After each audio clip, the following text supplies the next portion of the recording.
Hello! A few months ago now, at the end of 2022 actually, because I've got the date on it, I finished this big sketchbook, and since then I have been in sketchbook limbo. I haven't been able to decide which book to work in, and I wasn't really motivated to start a new one, but I think the time has come to move this one aside and get started in a fresh new book. I finally decided which one I'm going to use next, and so let me show you right now. This art creation sketchbook by Talens. Let's get into it. I bought this when I was in New Zealand. I did show it in an art hall ages ago. Since then, of course, I've seen these Talens books everywhere. They seem to be popping up, and I think they're pretty easy to get. So I'll link it down below in the description if I can find them, and you might want to check it out for yourself. The sketchbook has 80 sheets of paper. It is 140 GSM acid-free, and it's pretty much a standard A5 size, which is what I mostly like to work in. So this one here is a Primrosier journal, and it actually has watercolour paper in it. I'll just quickly show you. It's very thick. It took watercolour pretty well, but I couldn't get another one of these because they'd sold out, and I don't even know if they're back in stock yet. I thought I'd try a different book out with some different paper. I've already made a mess of this thing here. But I'm just going to take off this piece of paper because it is driving me crazy. I've been wanting to remove it for a while now.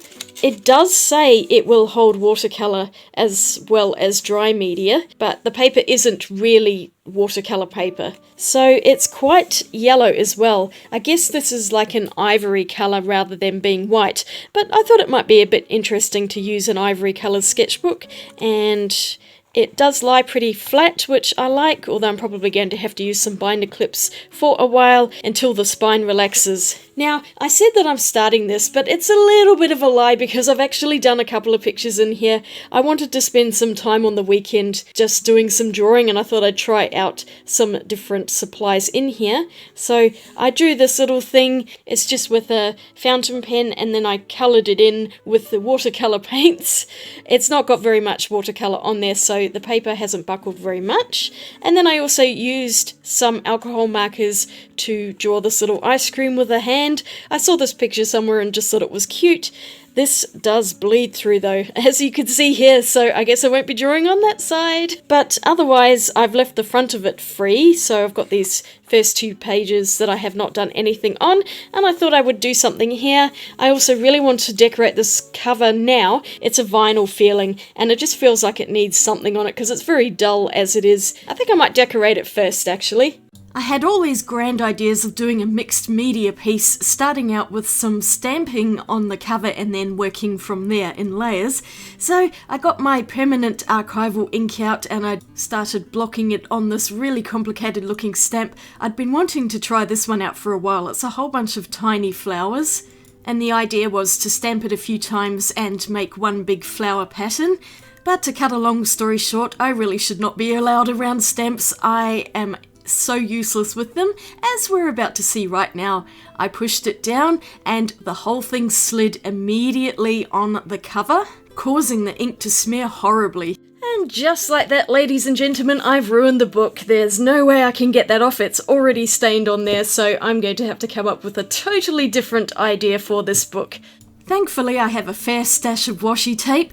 These rolls came in that Graby gift box that I received earlier in the year. And so my new grand idea is to cover the entire book with washi tape, because sweet washi tape covers all. And I had quite a lot of pretty tapes here. They're all Japanese themed and they have shiny bits on them, so I thought it might look quite nice just making different layers of them. This blue one is my absolute favourite tape, and you can see how wide it is. I also thought it would look quite nice having different widths of tape on here, so basically I'm just making a pattern with the different tapes that I have, and this lovely red tape has those tiny little flowers on it, so I got to use them eventually. This next little tape is one I already had in my stash, but I thought it would go nicely because it's shiny and it kind of has a similar sort of pattern to the others. You can see I'm leaving gaps between the tapes, and there is a reason for that, which I will show you soon, but basically I repeated the same pattern because I only have limited numbers of washi tapes that have shiny things on them, but it actually worked out really well because the pattern repeats itself properly, and I ended up with the black tape at the bottom, so it's kind of top and bottom, making it look quite symmetrical. And I do love a good bit of symmetry. That red tape kept ripping, it was so annoying, so I'm kind of glad I'm using it up. And these particular tapes are just really pretty, so I'm glad I got to use them as decoration rather than just making borders for watercolour paintings and then getting rid of the tape afterwards. This way I get to see all of my beautiful tapes. So I'm just finishing up around the edges here. I had to slice some of the tape off because it was just a bit too thick for the bottom there. I managed to do this pretty well. I hope it sticks on there. I might have to go over everything with a bit of clear tape. But now I've pulled out the super skinny washi tapes that are also shiny, and I'm going over those little gaps that I made so that the whole thing just looks a bit neater rather than the tapes sort of leaning up against each other. I thought just adding a little layer over the top would be more interesting. It makes the whole thing get really busy, but I actually just really like the chaoticness of this cover. And those two little skinny tapes are really pretty as well. I love that golden one, and then the other is kind of a transparent one that has golden Japanese cranes on it. I think they all worked out well together, and it's interesting that I had not even thought of doing this until I made that big mistake at the beginning, smearing the ink all over the place. It's funny how a huge mistake can turn into a happy accident, and you're going to see this happen a little bit more in the video, so keep watching to see what other shenanigans I get up to. But at least the cover ended up looking really pretty. Yay, there's a win. I got really lucky because the tape ended right there. I had just enough to finish this project, and it turned out a lot better than I was expecting after that initial disaster. But I think it looks really cool. I love all of the busyness on it and all of the different tapes that I've used. I just think it looks really neat. So I'm happy with how I've decorated this cover. It looks a bit more exciting than the plain pink. And I could have painted on it, but I just wasn't in the mood. I just wanted to stick things on, and the washi tape worked out really well. So I finally found a use for it. I might put something down there just to make that look a bit neater. I used this blue and gold tape to cover that edge, and later on I did the same with the other edges, which we'll see later. I'm turning this first page spread into the cover page, Becky's sketchbook, and I was sketching in the letters trying to get them fully aligned. But I got thinking about a whole bunch of origami paper that I have in my stash, and I counted out the letters, and Becky's sketchbook is the exact number of letters, so I'm going to use it. I drew out each letter onto a different square, and the idea is I'm going to cut them out and stick them in. I was just in a mood to be cutting up paper and sticking things into the book, thanks to that washi tape which inspired all of this. It's funny how one thing will completely change the direction of my thought pattern, and totally inspire something that I wasn't even thinking about. So I cut up all of the squares, and then I'm going to spare you watching me chop all the letters because that just took forever. So here they all are. And now through the magic of video, here they all are stuck in my book. It kind of reminds me of a ransom note, but I do like it. And now I'm writing in the date as to when I started this book. You can see it's a little while ago. And now to this really annoying set of pages which is partially glued. I just decided to glue the rest of it because I really couldn't be bothered dealing with it not opening properly. So I stuck it all down, and now the pages open like this. That is so much more satisfying, yay! And now to work on this page. Revisiting this stamp. The very definition of insanity, doing the same thing over and over and expecting a different outcome. And of course this didn't end well either. I just could not get all of the stamp to stick onto the page. It was really frustrating. I mean, just look at that mess. I gave up with it. That thing's going in the bin, or at least the giveaway pile, but I decided to use another stamp which is much easier to put on, but even then I still managed to leave gaps in it. I am hopeless with stamps, really. I love the idea of them, but the outcome never seems to be quite as good as I want, although I did pretty well with that one on the bottom left corner, and this one kinda didn't work, but I just tried again and managed to get most of it on there. I thought I would fix them up by actually going over everything with a black gel pen. This is a Uniball eye roller, and one of my favourite pens because the ink is also waterproof, and they just work really smoothly. They're great pens. And now I'm adding to the plant pot designs by putting in some sketchy looking flowers and leaves. Nothing too exciting, just making a few different designs for each pot. And you can see probably where this is going. I salvaged this messy stamp by drawing in my own flowers because at this time I remembered that I'm an artist and I can actually draw in my sketchbook. Who would have thought of such a thing? But I think I salvaged this page really well because I just added in some stalks and turned the whole thing into one giant floral bush. And this is actually one of my favourite pages in the book so far. So my advice, if you're starting out a sketchbook and you make a mess, it's not too late to salvage it. You can do something to fix it, either by drawing and painting over it, or perhaps just gluing something over the top. I don't recommend ripping pages out of your sketchbook. Keep the mistakes because they can almost always be turned into something else. Once all the ink had dried, I am painting over the top with some watercolour paints. I had the Michael Harding palettes still out on my desk, so I'm using those ones. And you might want to check out that video. I'll probably link it at the end of this one so you can see which paints they are. It's a limited palette, so I mixed up some different greens. And the design that I have on the right-hand page is also with the Michael Harding paints. Even though they are two completely different designs, I think that the colour palette really pulls these two pages together. And any excuse to use that purple Belladonna paint is a good one. I used quite a lot of paint and water on this page, and the paper held up amazingly well. I'm really surprised. Sometimes smooth paper like this will just disintegrate and buckle horribly underwater, but no, this was pretty good. And I got to use my pink paint as well. I'm so happy about that. It worked so well for these flowers because it is somewhat opaque. It hid quite a lot of the little mistakes and messes from the smeared ink of the stamp. I'm so relieved that this one worked out, especially at the front of the book where I want my pages to look good. I like how the watercolour is sitting on this paper. I painted around the edges but left the rest blank, and this is the page spread finished. On to the next empty one, because I decided I can't leave it blank.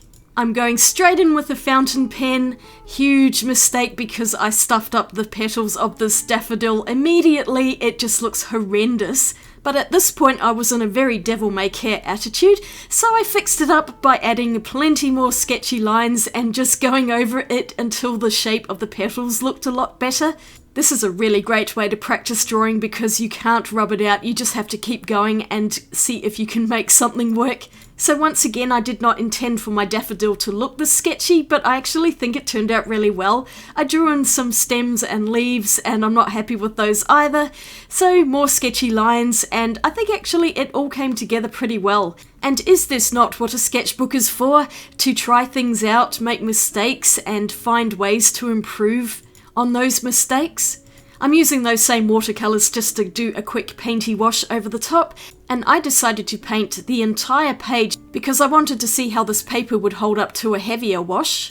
And once again, I was pleasantly surprised. This holds watercolour super well, so if you're looking for a fairly cheap sketchbook that actually holds up to wet media as well as dry, I think I'm going to recommend this one. The only thing is, because the paper is a lot more ivory than white, it does have a very warm undertone to it. So when I was painting on the blue, I noticed that it wasn't quite as bright as I would expect on white paper. Everything will have that slightly muted, warmish undertone. So that is something to consider if you want to have a white sketchbook and not an ivory one. Then maybe don't go for this one, but otherwise the paper's great. And it ticks the box for watercolours. So this is this page spread done. And I was looking at the back of my marker pen drawing, thinking about those reverse colouring books that seem to be a huge YouTube obsession at the moment. I did actually consider buying one, but nah, I can't really be bothered. So I might as well do my own reverse colouring and use some Zentangle patterns for it. Remember the Zentangle craze? It's still a thing, but maybe not quite as insane as it was 5 or 10 years ago. I think it's probably about 10 years actually since Zentangle started, but I was really obsessed with it at one point. I have quite a few of the books, you can see one on the left there, and I was just pulling out some designs to draw on my piece of paper here. This particular one is called Hollybough. It just amuses me that they have names, and Hollybough was always my favourite one. You just draw in different strips and it makes it look like it's 3D. I really like that. Normally you're meant to colour in the background with the black pen, but I decided just to deepen the colour of the marker pens, and so I'm going in with some polychromos pencils here, colouring in the background a nice orange, and then this one is a lighter colour, so I went for a yellow. It just gives depth to the design. And yes, this paper is excellent for coloured pencils. It also works great for markers, although you will get bleed through. Here's another Zentangle design whose name is escaping me, but I decided to add this one to the back of the rest of the picture.